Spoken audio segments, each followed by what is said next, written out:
చిన్నప్పటి నుండే రవి రైతుల కుటుంబంలో పుట్టాడు కనుక తన తాత నాన్నలాగా వ్యవసాయం చేస్తూ వచ్చాడు. గోధుమ, చెరకు వంటి సంప్రదాయ పంటలే వేసేవారు. కాలక్రమంగా అతను పూర్తిగా వానపైనే ఆధారపడటం, రసాయనిక ఎరువును వాడటం వల్ల నేల బలహీనమైంది, నీరు తగ్గిపోయింది, పంట దిగుబడి తగ్గింది. దాంతో ఆదాయం తగ్గింది, అప్పులు పెరిగిపోయాయి. ఊరిలో చాలామంది రైతులు వ్యవసాయం మానేసి పట్టణాలకు వలస వెళ్లారు. కాని రవి మాత్రం భూమిని ప్రేమించేవాడు. కష్టం వచ్చినా వ్యవసాయం వదిలేలేదు. తాను భూమిని వదిలిపెట్టబోనని నిర్ణయించుకున్నాడు. ఒకరోజు రవి ఓ వ్యవసాయ అధికారిని మాట్లాడుతున్నప్పుడు వినుచుకాడు. అతను సేంద్రియ వ్యవసాయం మరియు ప్రకృతి పునరుత్పత్తి గురించి చెప్పాడు. అప్పటినుంచి రవికి కొత్త ఆశ వచ్చింది.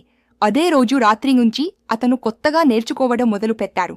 పుస్తకాలు చదివాడు, వీడియోలు చూశాడు, శిక్షణకు వెళ్లాడు, కోబిని కంపోస్ట్ చేశారు, నిమ్మ, వెల్లుల్లి వంటి సహజ కీటకనాశకాలు తయారు చేశాడు, పంటల మార్పిడి, క్రాప్ రొటేషన్ చేశాడు, నీటి కోసం డ్రిప్ సిస్టమ్ ప్రవేశపెట్టాడు.